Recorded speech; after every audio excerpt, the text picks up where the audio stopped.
Hi ನಮಸ್ಕಾರ, ನಾನು ನಿಮ್ಮ ಗಂಗಾಧರ್. ಈ ವಿಡಿಯೋದಲ್ಲಿ ಕರ್ನಾಟಕ ವ್ಯಾಪ್ತಿಯಲ್ಲಿ ಸಂಚರಿಸುವ ಕೆಲವು ರೈಲುಗಳ ಸಂಚಾರ ರದ್ದತಿ ಮುಂದುವರೆದಿದ್ದು, ಕೆಲವು ರೈಲುಗಳ ಸಮಯ ಬದಲಾವಣೆಯಾಗಿದ್ದು, ಕಾಚಿಗುಡ ಯಶವಂತಪುರ ವಂದೇ ಭಾರತ್ ರೈಲಿನೊಂದಿಗೆ ಇನ್ನೂ ಹಲವಾರು ವಿಷಯಗಳನ್ನು ತಿಳಿದುಕೊಳ್ಳೋಣ. ಮೊದಲನೆಯದಾಗಿ ಕಾಚಿಗುಡ ರೈಲು ನಿಲ್ದಾಣದಿಂದ ಯಶವಂತಪುರ ರೈಲು ನಿಲ್ದಾಣದಿಂದ ಕಾಚಿಗುಡ ನಡುವೆ ಸಂಚರಿಸುವ 2023 ಸೆಪ್ಟೆಂಬರ್ 24ರಂದು ಪ್ರಧಾನಿ ನರೇಂದ್ರ ಮೋದಿಯವರ ಹಸಿರು ನಿಶಾನೆಯೊಂದಿಗೆ ಆರಂಭವಾದ ವಂದೇ ಭಾರತ್ ಎಕ್ಸ್ಪ್ರೆಸ್ ರೈಲು ಈ ಮೊದಲು 8 ಬೋಗಿಗಳೊಂದಿಗೆ 530 ಪ್ರಯಾಣಿಕರ ಸಾಮರ್ಥ್ಯದೊಂದಿಗೆ ಯಶವಂತಪುರದಿಂದ ಕಾಚಿಗುಡ ರೈಲು ನಿಲ್ದಾಣಗಳ ಮಧ್ಯೆ ಸಂಚರಿಸುತ್ತಿದ್ದು, ಇದೇ ಜುಲೈ 10ರಿಂದ 16 ಬೋಗಿಗಳೊಂದಿಗೆ ಸಂಚಾರ ಆರಂಭಿಸಲಿದೆ ಎಂದು ರೈಲ್ವೆ ಅಧಿಕಾರಿಗಳು ಮಾಹಿತಿ ನೀಡಿದ್ದಾರೆ.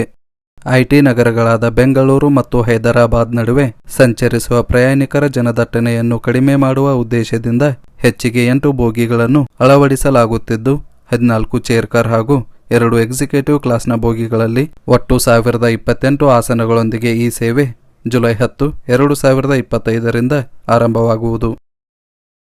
ಎರಡನೆಯದಾಗಿ, ಪ್ರತಿದಿನ ಹುಬ್ಬಳ್ಳಿಯಿಂದ ಸಿಂಧನೂರು ಮಧ್ಯೆ ಸಂಚರಿಸುವ ಹುಬ್ಬಳ್ಳಿ ಸಿಂಧನೂರು ಪ್ಯಾಸೆಂಜರ್ ರೈಲು ಇದೇ ಜುಲೈ 12ರಿಂದ ಸಮಯ ಬದಲಾವಣೆಯಾಗಲಿದ್ದು, ಈ ರೈಲು ಸದ್ಯ ಬೆಳಿಗ್ಗೆ 9 ಗಂಟೆಗೆ ಹುಬ್ಬಳ್ಳಿಯಿಂದ ಹೊರಟು ಮಧ್ಯಾಹ್ನ 2 ಗಂಟೆಗೆ ಸಿಂಧನೂರು ರೈಲು ನಿಲ್ದಾಣ ತಲುಪುತ್ತದೆ. ಜುಲೈ 12ರಿಂದ ಬೆಳಿಗ್ಗೆ 7 ಗಂಟೆ 15 ನಿಮಿಷಕ್ಕೆ ಹುಬ್ಬಳ್ಳಿಯಿಂದ ಹೊರಟು ಮಧ್ಯಾಹ್ನ 12 ಗಂಟೆ 15 ನಿಮಿಷಕ್ಕೆ ಸಿಂಧನೂರು ರೈಲು ನಿಲ್ದಾಣ ತಲುಪಲಿದೆ. ಅದೇ ರೀತಿ ಸಿಂಧನೂರಿನಿಂದ ಮಧ್ಯಾಹ್ನ 2 ಗಂಟೆ 30 ನಿಮಿಷಕ್ಕೆ ಹೊರಡುತ್ತಿದ್ದ ಈ ರೈಲು ಜುಲೈ 12ರಿಂದ ಮಧ್ಯಾಹ್ನ 3 ಗಂಟೆಗೆ ಹೊರಟು ಸಂಜೆ 7 ಗಂಟೆ 25 ನಿಮಿಷದ ಬದಲಾಗಿ 7 ಗಂಟೆ 55 ನಿಮಿಷಕ್ಕೆ ಹುಬ್ಬಳ್ಳಿ ಜಂಕ್ಷನ್ ರೈಲು ನಿಲ್ದಾಣ ತಲುಪಲಿದೆ. ಮೂರನೆಯದಾಗಿ, ಬೆಂಗಳೂರಿನ ಬಾನಸವಾಡಿ ಯಾರ್ಡ್ನಲ್ಲಿ ಪಾಯಿಂಟ್ ಸುರಕ್ಷತೆಗೆ ಸಂಬಂಧಿಸಿದಂತೆ ಹಾಗೂ ತುರ್ತು ನಿರ್ವಹಣಾ ಕಾರ್ಯಗಳು ನಡೆಯುವ ಕಾರಣ ಜುಲೈ 21ರಂದು ಸಂಚರಿಸುವ ದಾದರ್ ಪುದುಚೇರಿ ಎಕ್ಸ್ಪ್ರೆಸ್ ರೈಲನ್ನು ಚಿಕ್ಕಬಾನವಾರ, ಯಶವಂತಪುರ ಎ ಕ್ಯಾಬಿನ್, ಯಲಹಂಕ, ಚನ್ನಸಂದ್ರ ಮತ್ತು ಕೃಷ್ಣರಾಜಪುರಂ ಮೂಲಕ ಓಡಿಸಲು ಮಾರ್ಗ ಬದಲಾವಣೆ ಮಾಡಲಾಗಿದ್ದು, ಆ ದಿನ ಸರ್ ಎಂ ವಿಶ್ವೇಶ್ವರಯ್ಯ ಟರ್ಮಿನಲ್ ಬೆಂಗಳೂರಿಗೆ ನಿಗದಿತ ನಿಲುಗಡೆ ನೀಡುವುದಿಲ್ಲ. ಹಾಗೆಯೇ ಜುಲೈ 22ರಂದು ಹೊರಡುವ ಮೈಸೂರು ಯಶವಂತಪುರ ಮೆಮು ರೈಲನ್ನು ಪ್ರಯಾಣದ ಮಾರ್ಗದಂತೆ 20 ನಿಮಿಷಗಳ ಕಾಲ ನಿಯಂತ್ರಿಸಲ್ಪಡಲಾಗುವುದು ಎಂದು ನೈಋತ್ಯ ರೈಲ್ವೆ ಅಧಿಕಾರಿಗಳು ಪ್ರಕಟಣೆಯಲ್ಲಿ ತಿಳಿಸಿದ್ದಾರೆ. ನಾಲ್ಕನೆಯದಾಗಿ, ಭಾರತೀಯ ರೈಲ್ವೆ ವ್ಯಾಪ್ತಿಯಲ್ಲಿ ನಾರಾಯಣಗಢ ಮತ್ತು ಭದ್ರಕ್ ನಡುವಿನ 3ನೇ ರೈಲು ಮಾರ್ಗದ ಕಾಮಗಾರಿ ನಡೆಯುತ್ತಿದ್ದು, ಇದಕ್ಕೆ ಸಂಬಂಧಿಸಿದಂತೆ ಮಾರ್ಗದ ಸೋರೋ ಮತ್ತು ಸಬಿರಾದಲ್ಲಿ ವಿವಿಧ ರೈಲುಗಳನ್ನು ನಿಯಂತ್ರಿಸಲಾಗುತ್ತಿದೆ. 2025 ಜುಲೈ 10ರಂದು ಹೊರಡುವ ಎಸ್ಎಂವಿಟಿ ಬೆಂಗಳೂರು ಹೌರಾ ದುರಂತೋ ಎಕ್ಸ್ಪ್ರೆಸ್ ರೈಲು ಮಾರ್ಗ ಮಧ್ಯದಲ್ಲಿ ಒಟ್ಟು 2 ಗಂಟೆಗಳ ಕಾಲ ನಿಯಂತ್ರಿಸಲ್ಪಡುತ್ತದೆ. ಇದರೊಂದಿಗೆ 2025 ಜುಲೈ 15ರಂದು ಮರಳಿ ಬರುವ ಅದೇ ರೈಲನ್ನು ಅದೇ ಮಾರ್ಗದಲ್ಲಿ 90 ನಿಮಿಷಗಳ ಕಾಲ ನಿಯಂತ್ರಿಸಲ್ಪಡಲಾಗುತ್ತದೆ. ಅದೇ ರೀತಿ ಜುಲೈ 16ರಂದು ಹೊರಡುವ ಕಾಮಾಖ್ಯ ಎಸ್ಎಂವಿಟಿ ಬೆಂಗಳೂರು ಎಕ್ಸ್ಪ್ರೆಸ್ ರೈಲು ಸೌತ್ ಈಸ್ಟರ್ನ್ ರೈಲ್ವೆ ವ್ಯಾಪ್ತಿಯಲ್ಲಿ 45 ನಿಮಿಷಗಳ ಕಾಲ ನಿಯಂತ್ರಿಸಲ್ಪಡಲಾಗುತ್ತದೆ. ಹಾಗೆಯೇ ಜುಲೈ 19ರಂದು ಹೊರಡುವ ಎಸ್ಎಂಬಿಟಿ ಬೆಂಗಳೂರು ಕಾಮಾಖ್ಯ ಎಕ್ಸ್ಪ್ರೆಸ್ ರೈಲು ಮಾರ್ಗ ಮಧ್ಯ ಬರೋಬ್ಬರಿ 3 ಗಂಟೆಗಳ ಕಾಲ ನಿಯಂತ್ರಿಸಲ್ಪಡಲಾಗುತ್ತದೆ. ಐದನೆಯದಾಗಿ, ವಿಜಯಪುರ ಬೆಂಗಳೂರು ಮಧ್ಯೆ ನೇರ ಸೂಪರ್ಫಾಸ್ಟ್ ರೈಲು ಮತ್ತು ವಂದೇ ಭಾರತ್ ರೈಲು ಸೇವೆ ಆರಂಭಿಸುವಂತೆ ಒತ್ತಾಯಿಸಿ ಸಿಂದಗಿ ಮತಕ್ಷೇತ್ರದ ಶಾಸಕ ಅಶೋಕ ಮನಗುಳಿಯವರು ರಾಜ್ಯ ರೈಲ್ವೆ ಸಚಿವರಾದ ವಿ ಸೋಮಣ್ಣರವರಿಗೆ ಮನವಿ ಸಲ್ಲಿಸಿದ್ದು, ವಿಜಯಪುರ ಜಿಲ್ಲೆಯು ತೋಟಗಾರಿಕೆ ಬೆಳೆಗೆ ಪ್ರಸಿದ್ಧಿ ಪಡೆದಿದ್ದು, ಈ ಭಾಗದ ರೈತರು ಬೆಂಗಳೂರಿಗೆ ಹೋಗುವುದು ಸಾಮಾನ್ಯ. ಈಗ ವಿಜಯಪುರದಿಂದ ಬೆಂಗಳೂರಿಗೆ ಹೋಗುವ ಗೋಲ್ ಗುಂಬಾಜ್ ಎಕ್ಸ್ಪ್ರೆಸ್ ರೈಲು 16 ಗಂಟೆ ಸಮಯ ತೆಗೆದುಕೊಳ್ಳುತ್ತದೆ. ಇದರಿಂದ ಪ್ರಯಾಣಿಕರಿಗೆ ತುಂಬಾ ಅನಾನುಕೂಲವಾಗುತ್ತಿದ್ದು, ವಿಜಯಪುರದಿಂದ ಬೆಂಗಳೂರಿಗೆ ನೇರ ರೈಲು ಸಂಪರ್ಕ ಹಾಗೂ ರಾಷ್ಟ್ರಾದ್ಯಂತ ಆಧುನಿಕ ಸೌಲಭ್ಯಗಳನ್ನೊಳಗೊಂಡ ವಂದೇ ಭಾರತ್ ರೈಲನ್ನು ವಿಜಯಪುರ ಬೆಂಗಳೂರು ಮಧ್ಯೆ ಪ್ರಾರಂಭಿಸಲು ಮನವಿಯಲ್ಲಿ ತಿಳಿಸಲಾಗಿದೆ ಎಂದು ಹೇಳಲಾಗುತ್ತಿದೆ. ಆರನೆಯದಾಗಿ, ಪ್ರಯಾಣಿಕರ ಹೆಚ್ಚುವರಿ ದಟ್ಟಣೆಯನ್ನು ನಿಭಾಯಿಸಲು ನೈಋತ್ಯ ರೈಲ್ವೆಯು sir M Visvesvaraya terminal Bengaluru ಮತ್ತು ಬೀದರ್, ನಾರಂಗಿ ಹಾಗೂ ಮಾಲ್ಡಾ ಟೌನ್ ನಡುವೆ ಈ ಹಿಂದೆ ಚಲಿಸುತ್ತಿದ್ದ ವಿಶೇಷ ರೈಲು ಸೇವೆಯನ್ನು ಈಗಿರುವ ಸಮಯ ನಿಲುಗಡೆ ಮತ್ತು ಬೋಗಿಗಳ ಸಂಯೋಜನೆಯೊಂದಿಗೆ ಮುಂದುವರೆಸಲು ನಿರ್ಧರಿಸಿದ್ದು, sir M Visvesvaraya terminal Bengaluru Bidar express ವಿಶೇಷ ರೈಲು ಪ್ರತಿ ಶುಕ್ರವಾರ ಮತ್ತು ಭಾನುವಾರಗಳಂದು ಆಗಸ್ಟ್ 31ರವರೆಗೆ ಸಂಚರಿಸಲಿದೆ. ಹಾಗೆಯೇ ಪ್ರತಿ ಶನಿವಾರ ಮತ್ತು ಸೋಮವಾರಗಳಂದು ಬೀದರ್ ರೈಲು ನಿಲ್ದಾಣದಿಂದ ಎಸ್ಎಂವಿಟಿ ಬೆಂಗಳೂರು ರೈಲು ನಿಲ್ದಾಣಗಳ ನಡುವೆ ಸಂಚರಿಸುವ ವಿಶೇಷ ಎಕ್ಸ್ಪ್ರೆಸ್ ರೈಲು ಸೆಪ್ಟೆಂಬರ್ 1ರವರೆಗೆ ವಿಸ್ತರಿಸಲಾಗಿದೆ. ವಿಸ್ತರಿಸಿದ ಅವಧಿಯಲ್ಲಿ ಈ ರೈಲುಗಳು ಪ್ರತಿ ದಿಕ್ಕಿನಲ್ಲಿ 18 ಟ್ರಿಪ್ ಸಂಚರಿಸಲಿವೆ ಎಂದು ಹೇಳಲಾಗುತ್ತಿದೆ.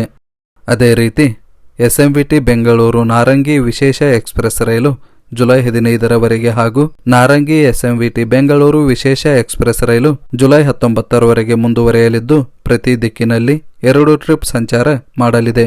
ಹಾಗೆಯೇ ಎಸ್ಎಂವಿಟಿ ಬೆಂಗಳೂರು ಮಾಲ್ಡಾ ಟೌನ್ ವಿಶೇಷ ಎಕ್ಸ್ಪ್ರೆಸ್ ರೈಲು ಜುಲೈ 13 ಭಾನುವಾರ ಹಾಗೂ ಮಾಲ್ಡಾ ಟೌನ್ ಎಸ್ಎಂವಿಟಿ ಬೆಂಗಳೂರು ವಿಶೇಷ ಎಕ್ಸ್ಪ್ರೆಸ್ ರೈಲು ಜುಲೈ 16ರಂದು ಸಂಚರಿಸಲಿದೆ. ವಿಸ್ತರಿಸಿದ ಅವಧಿಯಲ್ಲಿ ಪ್ರತಿ ದಿಕ್ಕಿನಲ್ಲಿ 1 ಟ್ರಿಪ್ ಸಂಚಾರ ಮಾಡಲಿದೆ ಎಂದು ರೈಲ್ವೆ ಅಧಿಕಾರಿಗಳು ಪ್ರಕಟಣೆಯಲ್ಲಿ ತಿಳಿಸಿದ್ದಾರೆ. 7ನೇಯದಾಗಿ ಕಡಿಮೆ ಪ್ರಯಾಣಿಕರ ಸಂಖ್ಯೆಯಿಂದಾಗಿ ಹುಬ್ಬಳ್ಳಿಯಿಂದ ಚಿತ್ರದುರ್ಗ ಮತ್ತು ಚಿತ್ರದುರ್ಗದಿಂದ ಹುಬ್ಬಳ್ಳಿ ನಡುವೆ ಸಂಚರಿಸುವ ದೈನಂದಿನ ಕಾಯ್ದಿರಿಸಿದ ಎಕ್ಸ್ಪ್ರೆಸ್ ರೈಲುಗಳ ಚಿಕ್ಕಜಾಜೂರು ಮತ್ತು ಚಿತ್ರದುರ್ಗ ನಡುವಿನ ಭಾಗಶಃ ರದ್ದತಿಯನ್ನು ವಿಸ್ತರಿಸಲಾಗಿದೆ. ಈ ಮಾರ್ಗದಲ್ಲಿ ರೈಲುಗಳ ರದ್ದತಿಯನ್ನು 2025 ಡಿಸೆಂಬರ್ 31ರವರೆಗೆ ವಿಸ್ತರಣೆ ಮಾಡಲಾಗಿದ್ದು, ಆದೇಶದನ್ವಯ ಈ ರೈಲುಗಳು ಚಿತ್ರದುರ್ಗದ ಬದಲಾಗಿ ಚಿಕ್ಕಜಾಜೂರಿನಲ್ಲಿ ತನ್ನ ಸೇವೆ ಕೊನೆಗೊಳಿಸಿ ಚಿಕ್ಕಜಾಜೂರಿನಿಂದ ಹುಬ್ಬಳ್ಳಿಗೆ ತನ್ನ ಸೇವೆ ಆರಂಭಿಸಲಿವೆ. 8ನೇಯದಾಗಿ ಪ್ರಯಾಣಿಕರ ಹೆಚ್ಚುವರಿ ದಟ್ಟಣೆಯನ್ನು ನಿವಾರಿಸುವ ಉದ್ದೇಶದಿಂದ ದಕ್ಷಿಣ ಮಧ್ಯ ರೈಲ್ವೆಯು ನರಸಾಪುರದಿಂದ ಎಸ್ಎಂವಿಟಿ ಬೆಂಗಳೂರು ಹಾಗೂ ಎಸ್ಎಂವಿಟಿ ಬೆಂಗಳೂರಿನಿಂದ ನರಸಾಪುರ ಮಧ್ಯೆ ಸಂಚರಿಸುವ ವಿಶೇಷ ಎಕ್ಸ್ಪ್ರೆಸ್ ರೈಲುಗಳು ವಿಜಯವಾಡ ಮತ್ತು ಗುಡೂರು ನಿಲ್ದಾಣಗಳಲ್ಲಿ ಪರಿಷ್ಕೃತ ಸಮಯದೊಂದಿಗೆ ಸಂಚಾರ ಮುಂದುವರೆಸಲಿವೆ. ಎಸ್ಎಂವಿಟಿ ಬೆಂಗಳೂರಿನಿಂದ ನರಸಾಪುರಕ್ಕೆ ಪ್ರತಿ ಶುಕ್ರವಾರ ಹೊರಡುವ ವಿಶೇಷ ಎಕ್ಸ್ಪ್ರೆಸ್ ರೈಲನ್ನು ಸೆಪ್ಟೆಂಬರ್ 27ರವರೆಗೆ ಹಾಗೂ ಪ್ರತಿ ಶನಿವಾರ ಎಸ್ಎಂವಿಟಿ ಬೆಂಗಳೂರು ರೈಲು ನಿಲ್ದಾಣದಿಂದ ನರಸಾಪುರ ಮಧ್ಯೆ ಸಂಚರಿಸುವ ವಿಶೇಷ ಎಕ್ಸ್ಪ್ರೆಸ್ ರೈಲನ್ನು ಸೆಪ್ಟೆಂಬರ್ 27ರವರೆಗೆ ವಿಸ್ತರಿಸಲಿದ್ದು ಪ್ರತಿ ದಿಕ್ಕಿನಲ್ಲಿ ಒಟ್ಟು 13 ಟ್ರಿಪ್ಗಳನ್ನು ನಿರ್ವಹಿಸಲಾಗುತ್ತದೆ.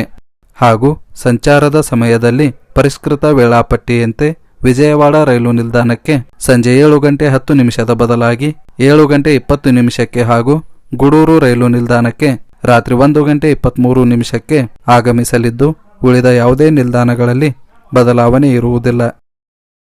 ನೈಋತ್ಯ ರೈಲ್ವೆಯು ಯಶವಂತಪುರದಿಂದ ರಿಷಿಕೇಶ್ ಹಾಗೂ ರಿಷಿಕೇಶ್ ರೈಲು ನಿಲ್ದಾಣದಿಂದ ಯಶವಂತಪುರ ಮಧ್ಯೆ ಸಂಚರಿಸುತ್ತಿದ್ದ ಸಾಪ್ತಾಹಿಕ ವಿಶೇಷ ಎಕ್ಸ್ಪ್ರೆಸ್ ರೈಲಿನ ಆವರ್ತಿಕ ಅವಧಿ ವಿಸ್ತರಣೆ ಮಾಡಲಾಗಿದೆ. ಈ ರೈಲುಗಳು ಜುಲೈ 10ರಿಂದ ಆಗಸ್ಟ್ 30ರವರೆಗೆ ಸಂಚರಿಸಲಿದ್ದು ಪ್ರತಿ ದಿಕ್ಕಿನಲ್ಲೂ 8 ಟ್ರಿಪ್ ಸಂಚಾರ ಮಾಡಲಿವೆ ಹಾಗೂ ಈ ಹಿಂದೆ ತಿಳಿಸಿದ ದಿನಗಳಲ್ಲಿಯೇ ಕಾರ್ಯಾಚರಣೆ ಮಾಡಲಿವೆ ಎಂದು ರೈಲ್ವೆ ಅಧಿಕಾರಿಗಳು ಮಾಹಿತಿ ನೀಡಿದ್ದಾರೆ. ಇದಿಷ್ಟು ಕರ್ನಾಟಕದಲ್ಲಿ ಸಂಚರಿಸುವ ರೈಲುಗಳ ಮಾರ್ಗ ಬದಲಾವಣೆ, ಸಮಯ ಬದಲಾವಣೆ ಹಾಗೂ ರೈಲುಗಳ ಸಂಚಾರದ ಮಾಹಿತಿಯಾಗಿದ್ದು ಮುಂದಿನ ವಿಡಿಯೋದಲ್ಲಿ ಮತ್ತೆ ಸಿಗೋಣ. ಧನ್ಯವಾದಗಳು.